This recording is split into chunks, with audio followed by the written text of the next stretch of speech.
फर्रुखाबाद पहुंचे शिवपाल सिंह यादव। सपा प्रत्याशी के केंद्रीय चुनाव कार्यालय का फीता काट कर किया उद्घाटन।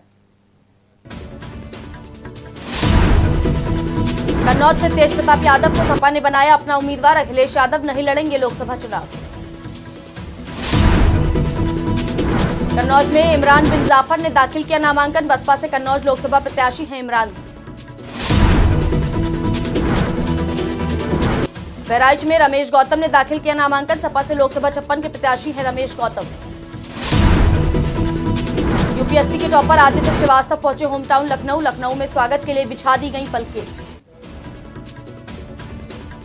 नमस्कार, मैं हूं आपके साथ मोहिनी त्रिपाठी और आप देख रहे हैं आज खबर। वक्त हो गया उत्तर प्रदेश की खबरों से रूबरू होने का, जहां फर्रुखाबाद में सपा प्रत्याशी के केंद्रीय चुनाव कार्यालय का उद्घाटन पार्टी के राष्ट्रीय अध्यक्ष राष्ट्रीय महासचिव शिवपाल सिंह यादव ने किया। उन्होंने कहा कि प्रथम चरण में चुनाव में भारतीय जनता पार्टी बुरी तरह से हार रही थी। इस दौरान शिवपाल यादव ने भाजपा पर जमकर बरसा।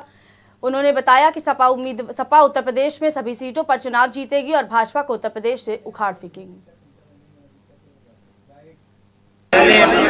देश में बुरी तरह से हारी है, तो इसलिए हताशा में है और बौखला गए हैं भारतीय जनता पार्टी और भारतीय जनता पार्टी के नेता, और बुरी तरह से हारी है। और जो हमारा इंडिया गठबंधन पूरी तरह से जीत रहा है और भारतीय जनता पार्टी को हरा रहा है। समाजवादी पार्टी ने अखिलेश यादव के कन्नौज लोकसभा चुनाव लड़ने की अटकलों पर विराम लगा दिया है। सोमवार को जारी उम्मीदवारों की सूची में तेज प्रताप यादव को सपा ने कन्नौज से प्रत्याशी बनाया है। वहीं बलिया से सनातन पांडे को टिकट दिया गया है। बता दें कि तेज प्रताप यादव सपा मुखिया के भतीजे हैं। उनकी शादी 2015 में बिहार के पूर्व मुख्यमंत्री लालू प्रसाद यादव की छोटी बेटी राजलक्ष्मी के साथ हुई है।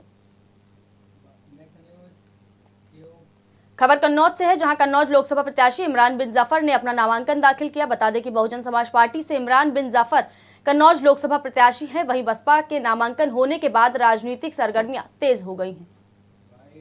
मैं इमरान बिन जाफर जो लोकसभा में स्थान भरने के लिए अभ्यर्थी के रूप में नामनिर्देशित हुआ हूँ, ईश्वर की शपथ लेता हूँ, सत्यनिष्ठा से प्रतिज्ञान करता हूँ कि मैं विधि द्वारा स्थापित भारत के संविधान के प्रति सच्ची श्रद्धा और निष्ठा रखूंगा और मैं भारत की प्रभुता और अखंडता अक्षुण्ण रखूंगा। बड़े पैमाने जनपद बहराइच में 18 अप्रैल से शुरू हुए चौधरी चरण के नामांकन के लिए आज इंडिया गठबंधन से समाजवादी पार्टी के प्रत्याशी रमेश गौतम ने नामांकन दाखिल किया है। रमेश गौतम अपने समर्थकों के साथ साइकिल पर सवार होकर कलेक्ट्रेट परिसर में नामांकन करने पहुंचे। वहीं नामांकन के बाद रमेश गौतम ने कहा कि बहराइच के बाद प्रभावित क्षेत्रों में बाढ़ से बचाव के बेहतर कार्य कराने का प्रयास किया जाएगा। वहीं उन्होंने सरकार पर भी हमला बोलते हुए कहा कि वर्तमान सरकार ने बेरोजगारी व महंगाई को लेकर कोई काम नहीं किए हैं, जिससे युवा परेशान हैं। बड़े पैमाने पे चौमुखी विकास किया जाए, सड़क पुल पुलियों का निर्माण किया जाए और हमारा जो ये जंगल का क्षेत्र है जिसके निस्तारण बहुत ज़रूरी है, तो जंगल क्षेत्र में और बाढ़ का क्षेत्र है हमारा बलहा विधानसभा से लेकर मासी विधानसभा क्षेत्र तक बड़े पैमाने पे बाढ़ का क्षेत्र है। तो इसमें काफ़ी गांव कट जाते हैं, काफ़ी दिक्कतों का सामना करना पड़ता है। इसके लिए वहाँ से सुजौली से लेकर के उसके आगे तक एक बहुत बड़ा बंधा है, जिसके निर्माण के लिए पूर्व में भी काफ़ी प्रयास किया गया। समाजवादी पार्टी सरकार थी, निश्चित रूप से केंद्र में हमारी सरकार बन रही। मैं बाढ़ के इस बंधे के लिए पूरा प्रयास करूंगा कि वहाँ पूरे उधर सुजौली से लेकर के पूरा इधर का एक नया बांध। यूपीएससी के सिविल सेवा परीक्षा 2023 में टॉप करने वाले आदित्य श्रीवास्तव आज लखनऊ पहुंचे। आदित्य के स्वागत के लिए उनके शुभचिंतकों ने पूरी तैयारियां कर रखी थी। अमौसी एयरपोर्ट से बाहर निकलने पर आदित्य श्रीवास्तव का फूल मालाओं से स्वागत किया गया, जिसके बाद आदित्य श्रीवास्तव ने सीएमएस कानपुर रोड ऑडिटोरियम में प्रेस वार्ता की। इस दौरान आदित्य ने बताया कि मेरी सफलता में सीएमएस का बहुत बड़ा योगदान है। कई साल लग जाते हैं, इवन फर्स्ट अटेम्प्ट में करने वालों को भी 2 साल तो लगता ही है, तो उस कंसिस्टेंसी के लिए वो सेल्फ मोटिवेशन ज़रूरी है। सर, इसी से जुड़ा सवाल है, किस चीज़ में आपको इतना मोटिवेटेड रखता है? आई वुड से डेफिनेटली मेरे पेरेंट्स, मेरी फैमिली का सपोर्ट ज़रूरी था उन पूरे 3-4 साल की जो मेरी जर्नी रही उस दौरान। और उसके अलावा एक मोटिवेशन ये भी था कि मुझे पता था कि मैं कुछ गलतियाँ कर रहा हूँ और उनको सुधारने का मुझ में एक अंदर से ही आता था कि मुझे ये गलतियाँ दोबारा रिपीट नहीं करनी है, और उसके कारण मैं प्रोग्रेस कर।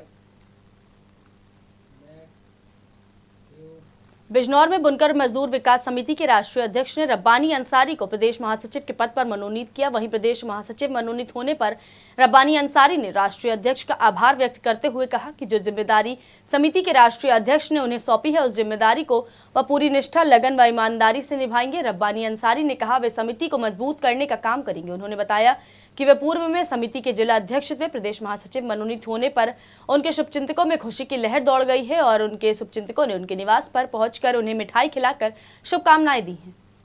पिछले 30-35 साल पहले हमारे वालिद मोहतरम जो राष्ट्रीय अध्यक्ष हैं जनाब शहाबुद्दीन अंसारी, पूर्व दर्जा प्राप्त मंत्री उत्तर प्रदेश सरकार ने इसकी स्थापना की। जब समाज के अंदर देखा कि समाज के अंदर जो मतलब एकजुटता नहीं है, उसको समाज को एकजुट करने के लिए और समाज के हक अधिकार के लिए इस संगठन की स्थापना की।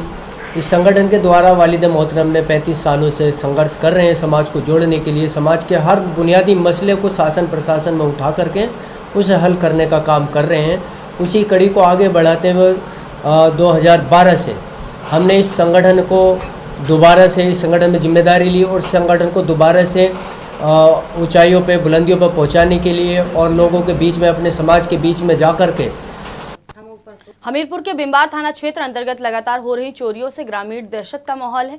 थाना क्षेत्र के अलग अलग गांवों में 3 माह में लगभग 2 दर्जन घरों में चोरियां हो चुकी हैं। दरअसल मामला बिवार थाना क्षेत्र के कैमौखोर गांव का है, जहां बीते 10 दिनों में चोरियों ने 3 घरों को निशाना बनाकर लाखों रुपए के जेवरात व नकदी पार कर दी है। वहीं सभी पीड़ित लगातार थाना बिवार के चक्कर काट रहे हैं और पुलिस ने उनका मुकदमा भी दर्ज नहीं किया है। पीड़ितों के मुताबिक चोरी करने के दौरान चोर कुछ नशीला पदार्थ सुंघा देते हैं, जिससे ग्रामीणों की नींद नहीं खुलती।